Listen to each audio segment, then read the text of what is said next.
अगर आप competitive exam aspirant हैं तो आप फंगी को इग्नोर नहीं कर सकते।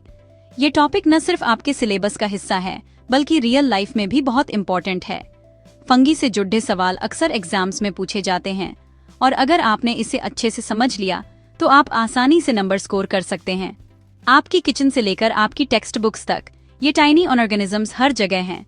कभी आपने ब्रेड पर हरा या काला फंगस देखा है या फिर बारिश के मौसम में दीवारों पर फंगस की ग्रोथ नोटिस की है?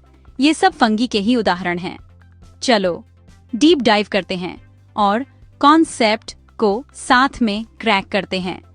फंगी को समझना सिर्फ याद करने का टॉपिक नहीं है बल्कि ये आपको बायोलॉजी की दुनिया में एक नया नजरिया देगा। तो एग्जैक्टली फंगी क्या है?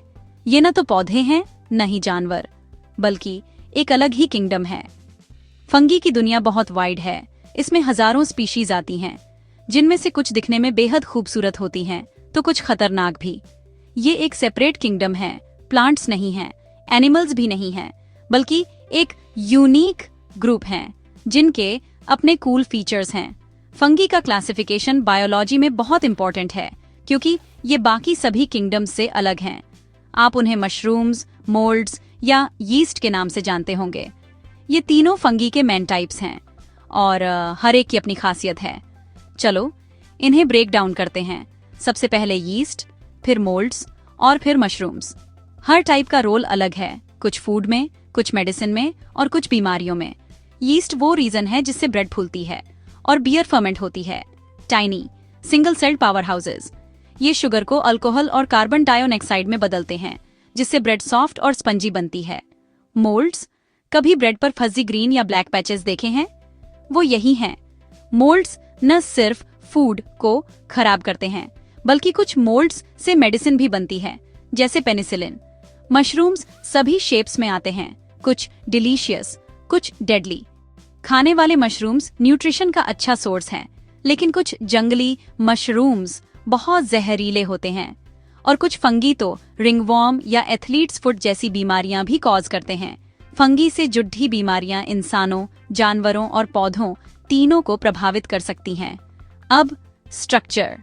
फंगी थ्रेड लाइक हाइफे से बनते हैं जो एक साथ बंडल होकर माइसीलियम बनाते हैं, काइंड ऑफ एक मशरूम के नीचे रूट नेटवर्क जैसा।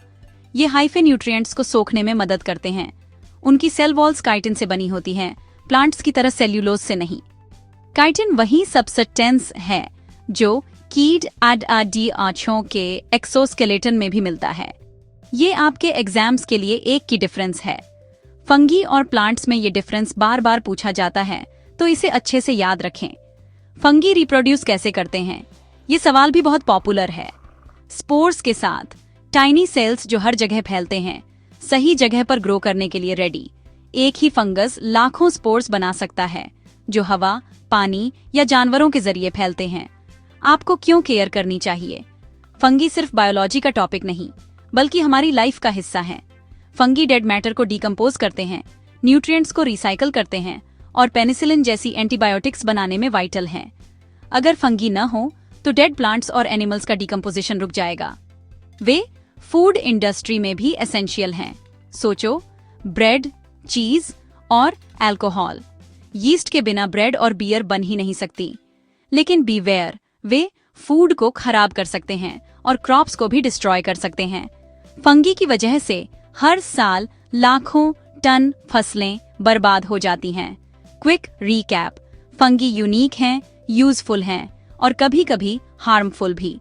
इनकी वर्ल्ड बहुत डाइवर्स है। कुछ फंगी बिना देखे भी नहीं रहते तो कुछ हमारे लिए लाइफ सेविंग हैं। आपके एग्जाम्स के लिए उनके टाइप्स, स्ट्रक्चर, यूजेस और हार्म्स याद रखना। साथ ही फंगी के लाइफ साइकिल और उनके इम्पैक्ट्स पर भी ध्यान दें। अपने नेक्स्ट बायोलॉजी टेस्ट को ऐस करने के लिए रेडी? फंगी के सवाल अब आपके लिए आसान होंगे। अपने क्वेश्चंस नीचे ड्रॉप करो। अगर आपको और डिटेल्स चाहिए या कोई डाउट है तो कमेंट में पूछें। हम आपके लिए और भी डीप एक्सप्लेन करेंगे।